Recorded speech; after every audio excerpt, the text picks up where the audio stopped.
was just like, you know, I was playing basketball actually. I really had even stopped playing football. I wasn't even all into it. As far as when I had got to in high school at some point in time, what was like my junior year, I was really like, I'm good on football right now. And then it was my high school coach who came to me. He was like, "You gonna play or what? Like, you gonna play? You know what I'm saying? We want you to play." And then one of my teammates from high school was like hitting me up, like, "You gonna play, bro? Like, what's going on?" Like, so I was like, "Man, I don't know. We'll see." You know, My high school was outside of Baltimore, so when I went to a lot of like the kids on my team house, I already knew how I was living it was it wasn't good, but I didn't know it was that bad. Like once I started seeing other people's houses and how they live and how they just had just the simple stuff that we didn't have, it threw me way off. It had me fed up with just life like that that I ain't know who to blame. Life is not a beach. It's more like a tunnel that leads you to the light. If you trust in the process, and most importantly, trust in God, the fear of failure causes the fear of success. Let go. Let God. Spiders, they hide as a climb in your place. Mongoose that run loose and jump out the cage. We got the sharks, poison and snakes. Rats in the pigs that's gonna come for your plate. Bubbling bees that's gonna tell what you say. Give up their life just to take you away. Dancing on High school, I had a real mediocre high school career.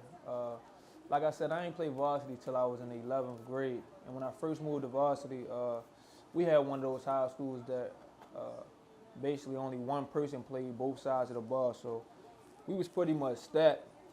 Actually, two out of the three guys, two out of the four guys that's in my second that played in the secondary with me are starters in the NFL right now. One of them, Adrian Amos, safety for the Chicago Bears, and another guy, Trevor Williams, here, cornerback for the San Diego Chargers. So, the third guy is my trainer now, who trains back home for the brand Next Level Nation. He's actually my coach right now. He went to Penn State, started as a freshman. He ended up getting in a little bit of school trouble, so that kind of threw him off. But he was a guy who definitely had an NFL future if things didn't go that way for him. So it was highly competitive at my school, and I was kind of the last leg at my school, or the weakest link as far as the secondary goes. And I just had a real mediocre time. I stepped up big my senior year, and going into my senior year, that junior year summer is when I knew that I was serious about football. Everything started to come together for me, just a little bit more size, more speed, my technique at DB, everything just started to come together. But the only thing was my time was running out, so I had to either choose a D3 or the JUCO route, and I chose JUCO.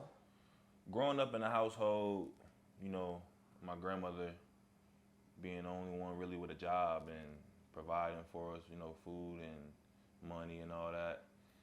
I never really had a job or wanted to work or do anything like that. I was always, you know, out in the streets or, you know, playing football or doing something, like just being active. I was always into sports, but at a certain point, a certain time in my life, you know, around the teen age and younger age, you know, I caught myself around crowds and, you know, stuff, people that I wasn't supposed to be around. And I always knew, I feel like I've always been that type of person to know where I was supposed to be and where I wasn't supposed to be.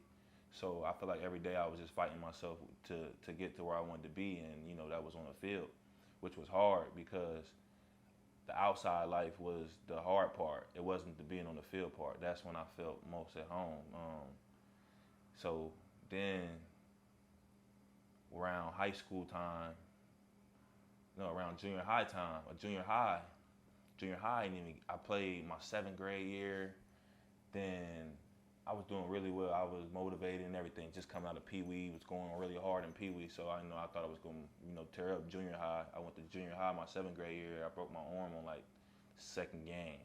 I remember I scored a touchdown on that play. It was real bad. But then from then, 8th grade year, I didn't even get to play due to grades, and that kind of led on all the way into high school. You know, where high school where it was like, you know, I was doing my own thing. You know, I kind of had the option to live my own life. You know, really didn't have a curfew. Didn't, you know what I'm saying? I really had my option to do my own thing. So high school was like one of them things where it was like a learning step every day for me. You know what I'm saying? I was taking it every day, but it was one of them things where I knew that I had to get it on straight or it wasn't gonna happen. Like I graduated, for instance, I graduated with a 1.8 out of high school. There's a lot of people that I knew that doubted me and didn't think I would even graduate. You know, I didn't go to my graduation, you know, stuff like that. And it was just a lot of stuff on my mind where I felt like I wanted to show, but I couldn't. You know, I was just in a position where I was like in a hole. I couldn't get out, I felt like. But I feel like once I had to hit the field my senior year, my coach, my high school coach, Larry Cox, he really came to me and was just like, you know, I was playing basketball actually. I really hadn't even stopped playing football. I wasn't even all into it as far as when I had got to in high school at some point in time, what was like my junior year, I was really like, I'm good on football right now. And then it was my high school coach who came to me. He was like, you gonna play or what? Like, you gonna play? You know what I'm saying? We want you to play. And then one of my teammates from high school was like hitting me up, like, you gonna play, bro? Like, what's going on? Like, so I was like, man, I don't know. We'll see. You know, Well, going to JUCO, the main reason I wasn't hesitant about JUCO just was because I was already against the wall. Basically, it was already so bad for me as far as life that it couldn't get worse. Like if I went to JUCO and I failed, it was better than just not trying at all and going back with my regular life. It wasn't like I had a family business set up or a plan B set up somewhere or a household that was with money that I could fall back on and just wait and get a job and build my life up like that. So I was all for the JUCO route. The thing that kind of held me back from going all in was the thing that holds most JUCO players back is that you don't know what to expect when you get there though. You don't know what type of people you're gonna be around. You don't know if people are gonna be as motivated as you. The housing situation is real messy. No meals. Man, it's just a lot of stuff you gotta fight through just to even make it to the season. And going in January, I know the season didn't start until like September. So, I mean, I ain't really know how that whole part was gonna play out. But I knew if I could make it to the season, then I'll come out victorious. you said a little bit to you, well, if they contact you back, can you let me know like what the, you know what I'm saying, what are they saying, or are they trying to offer you or whatever, like. That's exactly how it is. So it's like, bro, they don't be really like be trying to help you. Help you, yeah, hell no. It's like, You ain't never. You say something, they just, oh yeah, you talk to this, you talk to that. I'm about to show you one real quick, just for example. You damn right about that. That's hilarious. You said that. That's dead on. I'm talking about. I keep it okay. I ain't trying to expose them. Because 9 times out of 10, it wasn't gonna look like for me to be like, oh, yo, 24/7 Sports on Gritty Scott, y'all. They gonna just be like, oh, this is a fucking angry ass motherfucker. Like, they just gonna try to like. Oh, so what y'all saying? They don't scout people. They just go off retweets and social media and stuff like that. Yeah. That's crazy. Dog, we've been talking for a grit. Like, the only way they could scout players really, if they go to 7-on-7. The high school shit, they probably have more in hand with that than JUCO players. You get me? Because 7-on-7 camps, combines and shit, they can really look at the players and be like, oh yeah, this thing is a prototype, 6'5" QB, pro style, this and that. But JUCO, what they doing for JUCO? Like, they just sitting back on the computer and just waiting for motherfuckers to get offered. I don't be seeing. I ain't seen nobody come out with some. Bruh, you remember all this? Yeah. They go off the mail too. Anything I post. Anything you post, yeah, it's all. Bruh, we've been talking for a grit, bruh. Oh, and all like the letters and stuff. Like, I've been talking to him since, bruh, this 15. 2015. Yes. What? Yeah. Yeah. Yeah. That's sweet. Yeah. It's crazy. And you was real, and you was being real. Like, what? That's crazy.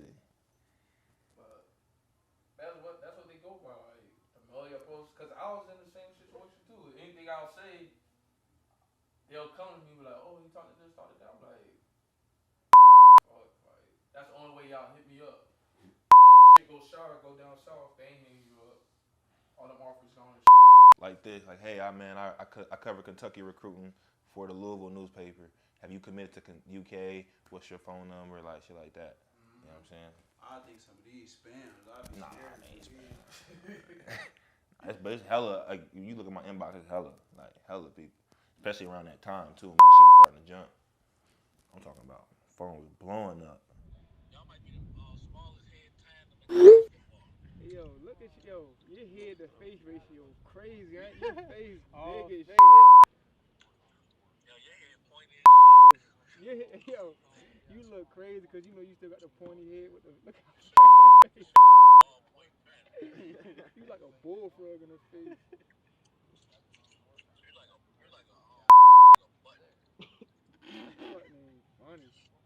Put your whole fit on there. Put Buttonhead ass. your whole fit on there.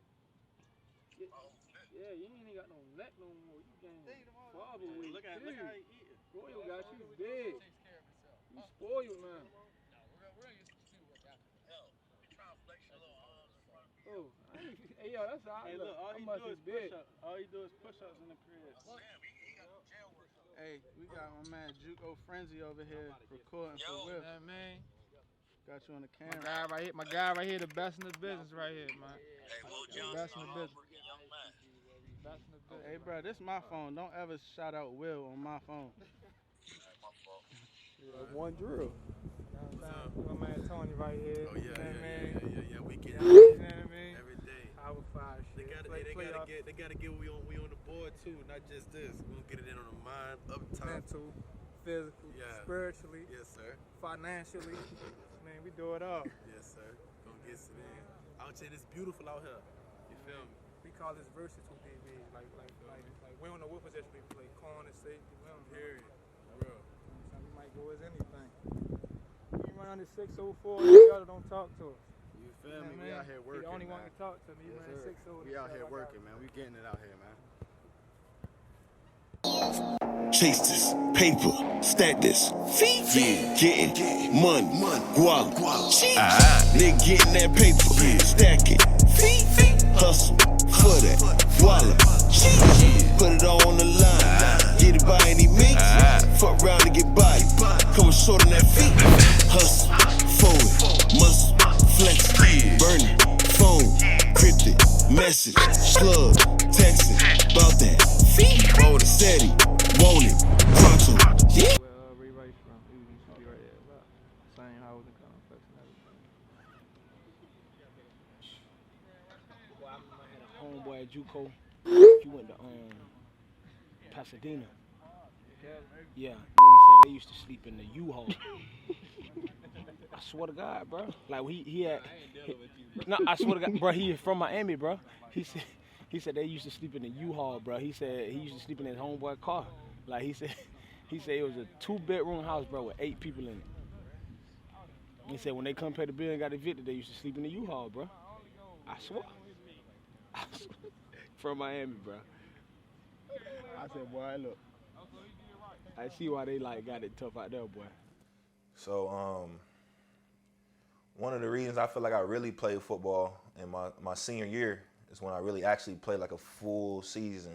You know what I mean? I played my freshman year and I played corner, and I was locked down. I'm still locked down, so don't get that twisted right there. It was something that was irritating my knee, but I didn't know how serious it was. So my first day at JUCO.